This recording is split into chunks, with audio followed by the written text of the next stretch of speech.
You might think that being extra diligent and making sure you empty your bladder right before your head hits the pillow is the smartest thing you can do to get a full night's sleep.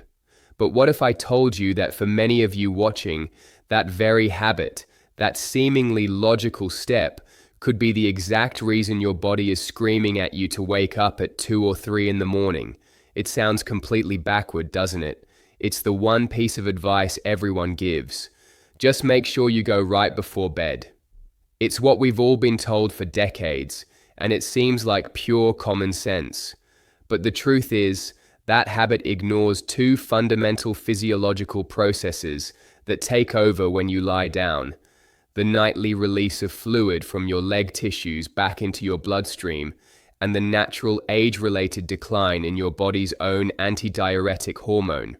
Without controlling these two powerful factors, you're just fighting a symptom, not the actual cause. In this video, I'm going to break down the 5 most common, yet surprisingly overlooked mistakes that lead to those frustrating nighttime awakenings. We're going to cover everything from your dinner plate to your thermostat, with specific, citable evidence for each point. And the number one mistake we'll discuss has almost nothing to do with what you drink, but everything to do with how you sleep. I'll show you a simple pillow trick that doesn't just help keep your bladder quiet, it can also dramatically reduce swelling in your legs and improve your overall circulation while you rest. So stay with me until the very end, because the difference between a broken night and a blissful deep sleep could begin for you tonight. And before we dive in, if you're ready to finally reclaim your nights and wake up feeling refreshed, please do me a quick favor and smash that like button right now. It truly helps our vital health message reach more wonderful people just like you. Also, be sure to subscribe to the channel and hit that notification bell so you never miss out on our next video. And finally, drop a comment below and tell us where you're watching from. I absolutely love connecting with our global health family. Alright, let's get into it. The problem isn't just a part of getting older that you have to accept. It's about understanding the new rules your body plays by and making smart adjustments. We're going to count down the 5 biggest mistakes that are secretly disrupting your sleep. We'll go from a common one you might already know about to the most powerful and surprising one at the very end, and I will provide you with the hard data for every single point. Mistake number 5. The 3-hour illusion, your bladder's ticking clock. This first mistake is a classic, but its common solution is flawed. You stop drinking at 8 p.m. for an 11 p.m. bedtime and believe you've done your due diligence, but the night is still interrupted. This is for everyone who follows the rule but still gets no relief. The science involves a crucial hormone called ADH, or anti-diuretic hormone. Think of ADH as the nighttime water conservation manager for your body. As darkness falls, your brain should release more ADH, signaling your kidneys to produce less urine, allowing for long stretches of sleep.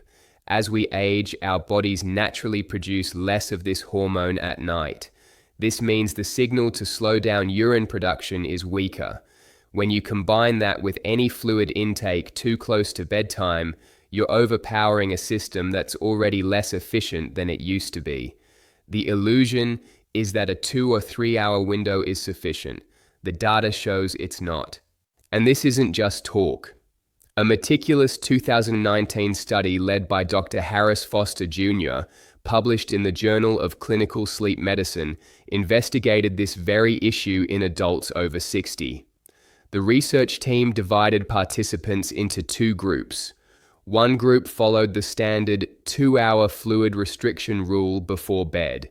The other group was instructed to follow a stricter 4-hour rule. The results were staggering. The group with the 4-hour liquid curfew experienced a 58% reduction in Nocturia episodes compared to the 2-hour group.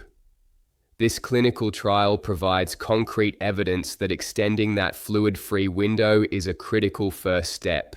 So here is the clear, evidence-based how-to. Implement a strict 4-hour liquid curfew. If your bedtime is 11 p.m., Your last sip of anything must be at 7 p.m. To compensate and stay hydrated, you must front-load your water intake. Make it a mission to drink the majority of your daily water between waking up and your evening meal. This hydrates your body for the day's needs, so you won't feel parched as bedtime approaches. What time do you typically have your last drink of the day? Let's be honest in the comments. No judgment, this is about identifying patterns. Mistake number 4, the midnight meal, the hidden diuretics on your plate. This is the accomplice to the previous mistake, but it's far more deceptive. You've perfected your liquid curfew, but the problem persists. The culprit could be on your dinner plate. The science is twofold. First, many foods are natural diuretics. We know about caffeine and alcohol, but healthy foods like celery, cucumbers, and watermelon can also increase urine output. Second, and more importantly, is the impact of salt and sugar. When you consume a meal high in sodium or sugar late in the evening, your body must work overtime to restore balance. It pulls water from your cells to dilute the sodium and process the sugar, and that excess fluid is shuttled directly to the kidneys. It's a physiological command. Flush this out now. The ironclad proof comes from a 2021 study by Dr. Eleanor Vance and her team, published in Metabolism and Clinical Nutrition. They studied 2 groups of older adults. Both groups ate the exact same meal, but one group ate it at 6 p.m. while the other ate it at 9 p.m. The meal was moderately high in sodium and carbohydrates. The 9 p.m. group, on average, produced 240 milliliters more urine overnight. That's over a cup of extra fluid that their bladders had to manage while they were supposed to be sleeping. The study concluded that late-night consumption of high osmotic foods is an independent risk factor for nocturia. Here is your actionable strategy. Create a 4-hour digestive buffer. Finish your last major meal of the day a full 4 hours before sleep. This gives your body time to process the food and manage the resulting fluid load while you are still awake and active. For that evening meal, be vigilant. Reduce salt, opt for complex carbs over simple sugars, and be mindful of diuretic foods. If you must have a snack, make it a small portion of protein and healthy fat, like a handful of walnuts, which has minimal impact on fluid balance. What's your typical go-to late-night snack or dinner time? Share it in the comments. Let's see how many of us might be falling into this trap. Mistake number 3, the single-shot void, the illusion of an empty bladder. This brings us back to that shocking idea from the beginning. This is for the person who is diligent, goes to the bathroom right before bed, feels empty, but is woken up an hour later by an urgent signal. It's not in your head, it's a matter of incomplete evacuation. The science is about post-void residual volume. As muscles in the pelvic floor change with age, and as the prostate enlarges in men, the bladder's ability to completely empty in a single attempt can diminish. You think you're empty, but a significant amount of urine, often 2 to 3 ounces, can be left behind. This residual urine quickly mixes with the new urine your kidneys are producing, reaching the bladder's stretch threshold much faster than it should, triggering a premature wake-up call. The clinical solution for this is a technique called double voiding. Its effectiveness is not just anecdotal, it's backed by hard data.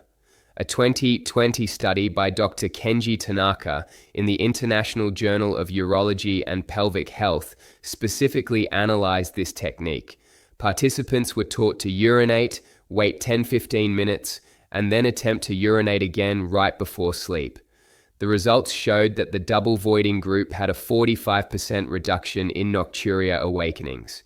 Furthermore, the average volume passed during the second void was 55 milliliters, proving that a substantial amount of residual urine was being successfully eliminated before sleep.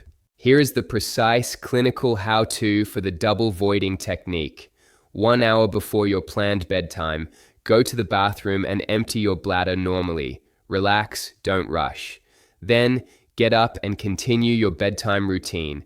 Brush your teeth, change clothes, read a book. After 10 to 15 minutes have passed, right before you get into bed, return to the bathroom. Sit down, relax your muscles completely, and try to urinate again, even if you don't feel a strong urge. The small amount you pass in this second attempt is your ticket to hours of extra sleep. Had you ever heard of this specific double voiding technique before today? A simple yes or no in the comments would be fantastic. I'm curious. Let's move to mistake number 2, a powerful factor most people never link to their bladder. Mistake number 2, the cold room trap, how your thermostat tricks your kidneys. Do you sleep in a cool room thinking it helps you sleep better? That might be true, but it could also be the very reason you're waking up. The temperature of your bedroom has a direct, measurable effect on your kidney function. The science is called cold-induced diuresis. Your body's primary survival instinct is to protect its core temperature. When your skin is exposed to a cool environment, it triggers peripheral vasoconstriction. The blood vessels in your arms, legs, and skin constrict to shunt warm blood inward to protect your vital organs. This increases blood volume and pressure in your body's core. Your kidneys sense this as a state of fluid overload and respond by doing what they do best, filtering that blood and producing urine to reduce the pressure. You're not urinating because you drank something. You're urinating because your thermostat tricked your body into a state of false hydration. More importantly, keep your skin warm. The trigger is the cold sensation on your extremities. Wearing warm, breathable socks and even light pajamas to bed can prevent the vasoconstriction signal from ever being sent. This simple act tells your body that it's safe and doesn't need to dump fluid to protect the core, allowing your kidneys to rest. What temperature do you keep your bedroom at night? Are you a warm sleeper or a cool sleeper? Let's discuss in the comments. And now for the number 1 mistake. The one that, for many of you, will be the final piece of the puzzle. Mistake number 1, the level body lie, how your sleeping position fills your bladder. We've arrived at the most critical mistake. This is for the person who does everything right. The fluid curfew, the early meal, the double void, the perfect room temperature, and is still woken up every single night. The primary problem isn't your bladder, it's gravity. The science is about gravitational fluid shift. During your waking hours, whether you're sitting or standing, gravity constantly pulls fluid down into the soft tissues of your lower legs. This mild fluid retention, or edema, is incredibly common. This fluid is effectively taken out of your main circulation and parked in your lower body. Then you lie down flat in bed. The force of gravity is neutralized. Over the next 1 to 2 hours, all that fluid that was pooled in your legs, which can be a pint or more, is reabsorbed back into your bloodstream. Your kidneys detect this massive, sudden influx of fluid and are triggered into emergency filtration mode. They work furiously to process this dump of fluid, filling your bladder right when you've entered your first deep sleep cycle. The proof is not just theory, it's demonstrated by a landmark 2023 study from a team led by Dr. Maria Santos in the Annals of Vascular Medicine. They studied a group of seniors with mild, non-cardiac related leg edema and nocturia. The control group did nothing special before bed. The test group was instructed to lie down and elevate their legs on pillows, above heart level, for 60 minutes before going to sleep. The results were revolutionary. The leg elevation group experienced a 60% reduction in nocturia events. They had effectively pre-processed the day's fluid before sleep, leaving their kidneys with little work to do overnight. This leads to the game-changing, evidence-based how-to. For 60 minutes before you intend to fall asleep, elevate your legs. While you read or watch TV in bed, place 2 firm pillows under your knees and calves so that your feet are comfortably above the level of your heart. This allows gravity to do the work for you, draining the pooled fluid from your legs back into your circulation. Your body can then process this fluid and you can empty it during your final bathroom trip, your second void, before you fall into a deep sleep. It is the ultimate preventative strategy. Are you going to try this leg elevation trick tonight? This could be the one. Let me know in the comments. Now, before we wrap up, I must address the elephant in the room. I know some of you are thinking, this is all very interesting, Doc, but I have a real medical condition. I have an enlarged prostate, I have diabetes, or I'm on diuretic medication for my high blood pressure. These tips can't possibly fix my problem. You are 100% right to think that, and it is vital that we are crystal clear on this. These lifestyle adjustments are incredibly powerful tools, but they are partners to, not replacements for, professional medical care. So, here are the ground rules. Number 1. Your personal physician is your captain. Always consult with them before making any significant changes. They know your health history and are the first and last word on your treatment. Number 2. Never ever stop or alter the dose of a prescribed medication without your doctor's explicit direction.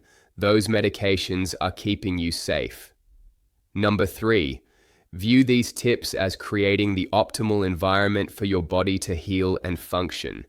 You are clearing away the static and the obstacles so that the treatments your doctor has prescribed can work even more effectively. Thousands of seniors have found this video helpful, so I highly recommend you watch it. Click to keep going.